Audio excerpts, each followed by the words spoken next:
नगर परिषदेचे इलेक्शन सावंतवाडीला एक संस्कृती आहे।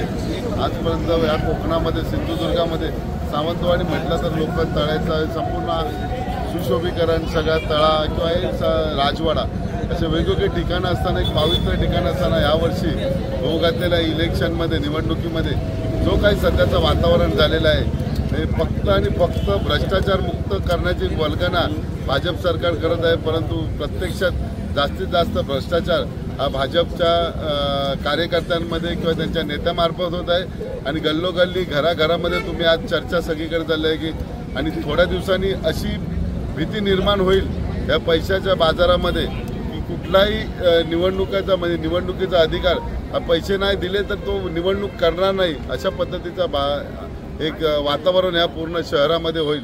तर आम्हाला आजचे जे आमचे शिवसेना उद्धव बाळासाहेब ठाकरे यांचे पक्षाचे नगराध्यक्ष या पदासाठी उमेदवार आहे सीमाताई मटकर, या खरोखर संपूर्ण शहरामध्ये त्यांचं वातावरण आहे, संपूर्ण आपुलकीचं वातावरण निर्माण झालं। त्यांना प्रत्येकाला वाटतं की आपल्या घरातले उमेदवार आहे आणि अशा उमेदवारांना आम्ही आव्हान करतोय सावंतवाडी शहरातील जनतेला की जास्तीत जास्त मतांनी निवडून द्या। तुम्ही दाखवून द्या की जनशक्तीचा इथे साफ सुपाडा करून टाका आणि खरोखर जनशक्तीचे काम करणारे उमेदवार नगराध्यक्षाचे उमेदवार शिवसेना उद्धव बाळासाहेब ठाकरे यांचे जो काही पॅनल आहे त्या पॅनलमध्ये काम करणाऱ्यांच्या जे काही उमेदवार आहेत त्यांची तुम्ही इतिहास बघा, त्यांची हिस्ट्री बघा, कुठेही कुठलाही गालबोट न लागलेले उमेदवार आज उद्धव बाळासाहेब ठाकरेंनी दिलेले आणि खरोखर काम करणारे आहेत। मागील 5 वर्षाचे जे नगरसेवक आहेत या विभागाचे प्रभागातील त्यांनी काय विकास केला याचा अहवाल सुद्धा तुम्ही बघा, लेखाजोखा बघा आणि मतदान करा। पैशाच्या भूलतापांना बळी पडून मतदान करू नये असं आव्हान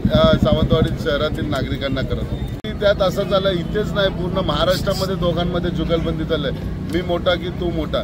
परंतु थोड्या दिवसात तुम्हाला सुद्धा पत्रकारांना माहिती आहे की भाजप जे काही यांच्या पाठी म्हणजे ज्यावेळी पळून गेलेले आमदार आहेत ते आमच्यातले शिवसेनेचे ओरिजिनल शिवसेनेमधले त्यांची काय दुर्दशा का भाजप करणार आहे पूर्ण भारत देश बघणार आहे। अशी भाजपाची वृत्ती आहे की वापरा आणि फेकून द्या, जसा ब्रिटिशांच्या काळात आपला ब्रीदवाक्य होता त्या पद्धतीने त्यांची राजधानी तुम्ही बघा। मोगलाई सुद्धा अशीच वाढत गेली होती आणि त्याचा अत्याचार सुद्धा खूप होत होता, तशी मोगलाई थोड्या दिवसांनी या हिंदुस्थानामध्ये सुरू होणार आहे। दुसरं ते त्यांचं कारस्थानच क्रूरता आहे बघा। मग त्यांच्या पाठी बघा आता ज्यांनी आवाज वरती केला ज्यांनी पैसे कमवले त्यांच्या पाठी ईडी सीडी सगळे लागणार। आता बघा तुम्ही निलेश राणे असू दे किंवा कोणी असू दे त्याच्या पाठी सुद्धा लागणार, कारण हीच तर वृत्ती आहे त्यांची। आज असं बघा सगळेच जण भिजलेले आहेत, जे आजपर्यंत आज जे टॉप मोस्ट लीडर झालेले आहेत ते सगळे भिजलेले आहेत, परंतु सत्तेमुळे ते कुठेतरी पलायन करतात। आज तुम्ही बघा कुठल्या नेत्यांनी पैसे कमवले काढा ना हिस्ट्री, प्रत्येकाने पैसा कमवून ठेवलेला आहे तो कुठेतरी राखावा, जेलमध्ये जाऊ नये त्यासाठी या पळून गेलेले आहेत। आणि आज त्यांचीच मस्ती त्यांना चढलेली आहे की जास्तीत जास्त आमदार कुठल्याही पद्धतीने आज पैशाच्या रूपाने करत असतील, मशीनच्या रूपाने करत असतील, ज्या पद्धतीने करायचे असेल त्या पद्धतीचा ते सरकारी यंत्रणेचा अतिशय योग्य असा वापर भाजप सरकार करतं।